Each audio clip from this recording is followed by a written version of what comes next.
I think VoIP is really no different than any other new type of technology or application. And so the trend we see in the security industry is that a new technology will come out that's widely considered to be a killer app. Take Wi-Fi, for example. Many years ago, Wi-Fi came out. Everyone was installing Wi-Fi access points at the office and at home, and really no one was exploiting those Wi-Fi access points, the Wi-Fi networks. Whereas today, fast forward, anyone can download a tool onto their laptop, go around and sniff traffic on an unprotected Wi-Fi network, or even break some of the weak encryption on a protected Wi-Fi network. So the reason that fast forward a few years, things are so different is because many more people understand the technology, many more people are using the technology, so naturally more people are going after it. And so VoIP is on a similar trajectory. I think today VoIP attacks aren't really getting a lot of mainstream press, in part because they might not be distinguishable to many people from a regular attack. Where we are today, I think, is VoIP is just as potentially insecure as any other technology. Obviously, you have to follow best practices and securing it and offer some security technologies like intrusion prevention to secure it as well.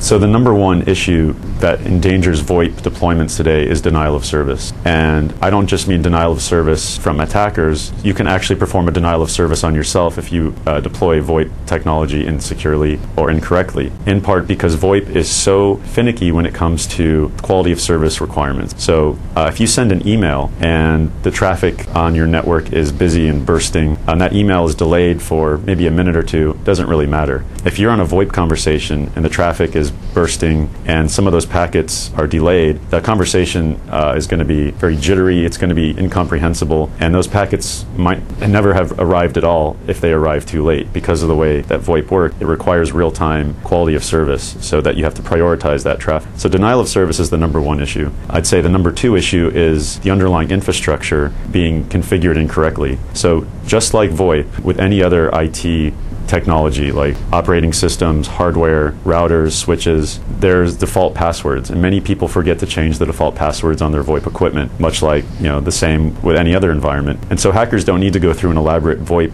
attack that hijacks someone's call and spoofs their caller ID. Many times they can just log in with a default password, and we're seeing a lot of that. It's very important to follow best practices when installing the equipment. Well, VoIP is such a new technology still today that it's hard for the IT manager to be aware of everything, which is why we often test the security of your VoIP network.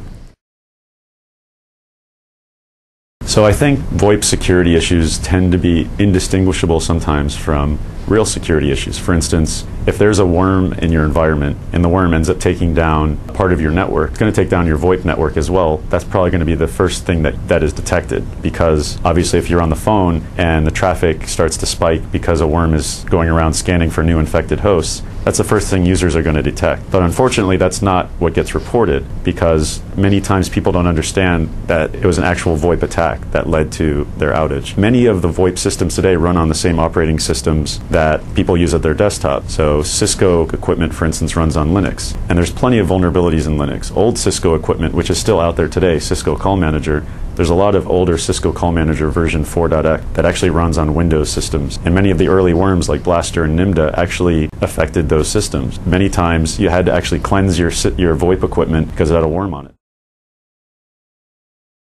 The biggest hurdle in the way of VoIP deployment today is denial of service. So the first thing that they need to do is make sure their network is architected with proper quality of service enforcement mechanisms. And that, in some cases, is built into the switching fabric, or there are certain devices that they can use to rate shape or limit other types of applications so that the VoIP traffic won't suffer. The next thing they can do is follow best practices when installing VoIP equipment. So there are a variety of checklists from vendors, including security checklists, of things that they can do, like changing passwords, removing or disabling services that they don't need. And also they can add security technologies like intrusion prevention to avoid certain types of attacks that we're starting to see.